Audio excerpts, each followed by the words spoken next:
இன்றைக்கி நம்ம வீடியோவில் சந்தன மரத்தை பற்றின ஃபுல் டீட்டெயில்ஸ் தான் பார்க்க போகிறோம். இப்போ நீங்கள் பார்த்துட்ருக்குது குட்டி சந்தன மரம். இது வந்து ஓரளவு வளர்ந்து சந்தன மரம்.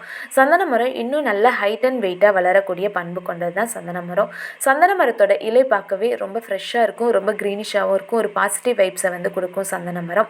சந்தன மரத்துக்கான தேவை வந்து வேர்ல்டு வைடில் ரொம்பவே அதிகமாக இருக்குது. இப்போதைக்கும் நம்ம நாட்டில் சந்தன மரத்தை நம்ம இறக்குமதி தான் பண்ணிகிட்ருக்கோம். பர்ஃப்யூம்லேருந்து அகர்பத்தி, எண்ணெய், பியூட்டி ப்ராடக்ட்ஸ், வீட்டுக்கு தேவையான ஃபர்னிச்சர்னு நிறைய இடத்துல நம்ம சந்தன மரத்தை பயன்படுத்திட்டு வரோம். உலக அளவில் அதிக விலை மதிப்பு கொண்ட மர வகைகளில் சந்தன மரம் 2வது இடத்துல இருக்குது. இன்னும் 20 வருஷத்தில் இதோட தேவை ரொம்ப அதிகமாகவே பல மடங்கு அதிகரிக்கக்கூடும்னு சொல்கிறாங்க. ஆனால் அந்த அளவுக்கு நம்ம நாட்டில் உற்பத்தி செய்கிறது கிடையாது. அங்கீகரிக்கப்பட்ட நிறைய கார்ப்பரேட் கம்பெனிஸ் சந்தன மரத்தை வாங்குறதுக்கு ரெடியாக இருக்குது.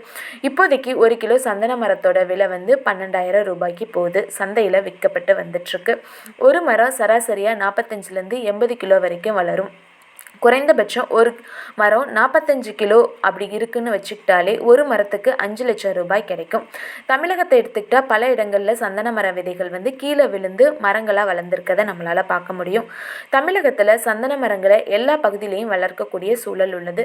சந்தன மரங்களை வளர்க்கக்கூடிய நிலத்தில் தண்ணி வந்து தேங்கி இருக்கக்கூடாது. வடிகால் வசதி உள்ள நிலமாக தான் இருக்கணும். அதே போல் களிமண் வந்து தண்ணியை தேக்கி வச்சுக்கிற இயல்பு இருக்குது. அந்த இடத்துல சந்தன மர சாகுபடியை வளர்க்க வேண்டாம். 2002ஆம் ஆண்டு வரைக்கும் விவசாய நிலங்களில் சந்தன மரமோ செம்மரமோ இந்த மாதிரி மரங்கள் வளர்ப்பதற்கு கவர்மெண்ட் கிட்ட நம்ம பெர்மிஷன் வாங்குகிற நிலைமை இருந்தது. ஆனால் இப்போது விவசாய நிலங்களில் சந்தன மரத்தையும் எந்த மாதிரியான மரத்தையும் நம்ம வளர்த்து விற்பனை செஞ்சுக்கலாம் அப்படின்னு கவர்மெண்ட் வந்து சொல்லிட்டாங்க. அதனால நம்ம நிலத்தில் சந்தன மரங்களை வளர்க்கும் போது நமக்கு அதிக லாபம் எடுக்க முடியும். உங்கள் நிலத்தில் சந்தன மரம் வளர்க்க முடியலை அப்படின்னாலோ, என்கிட்ட நிலம் இல்லைன்னு நீங்கள் நினச்சிங்கனாலோ, உங்கள் வீட்டை சுற்றி நிறைய சந்தன மரங்களை நீங்கள் வளர்க்கலாம். சந்தன மரம் நல்லா வளரும், நிறைய லாபத்தையும் உங்களுக்கு கொடுக்கும். நீங்கள் உங்கள் வீட்டில் எப்படி ஈஸியாக மரம் வளர்க்குறீங்களோ அதே மாதிரியே சந்தன மரத்தையும் வளர்க்க முடியும்.